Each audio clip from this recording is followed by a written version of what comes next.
কৃপান অঙ্কিতকে phone করে মেহেকের নামে কুমন্তব্য করলে অঙ্কিত বলে, আপনার বাড়িতে কি মা বোন নেই? ওদের কি শ্রদ্ধা করেন না? মেহেককে তো একদিন হলেও ভালোবেসেছেন, তার মধ্যে কি রেসপেক্ট ছিল না? একথা শুনে কৃপান রেগে গিয়ে বলে, আপনাকে চৌরাস্তার মোড়ে দাঁড় করিয়ে শ্যুট করে দেব। অঙ্কিত বলে, সে আপনি শ্যুট করতেই পারেন, আর মেহেককে আমি ভালোবাসি, রেসপেক্ট করি, সেটা আপনার মতো ডার্টি মাইন্ডের মানুষ বুঝতে পারবে না। এই বলে ফোনটা রেখে দেয়। এরপর কৃপান মেহেককে ফোন করে বলে, আজকে রেস্টুরেন্টে যাচ্ছ? শ্বশুর শাশুড়ি বরের সাথে?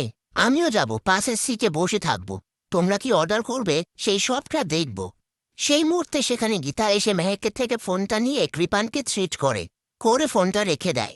রাত্রিবেলা ঘুড়ির লড়াইয়ে ছেলেরা জিতবে নাকি মেয়েরা, এই নিয়ে কথাবার্তা হয়।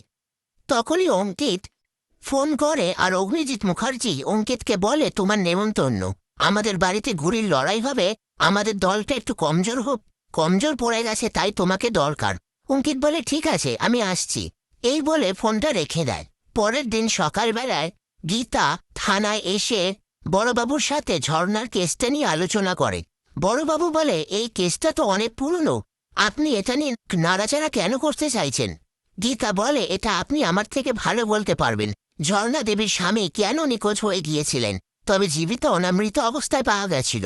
ঠিক তখনই অগ্নিজিৎ মুখার্জি বড়বাবুকে ফোন করে বলে, আপনি নিশ্চয়ই ঝর্ণা দেবীর কেসটা নিয়ে বসেছেন, কিন্তু আপনি এই কেসে অ্যাডভোকেট গীতাকে অ্যাপ্রিসিয়েট করবেন না।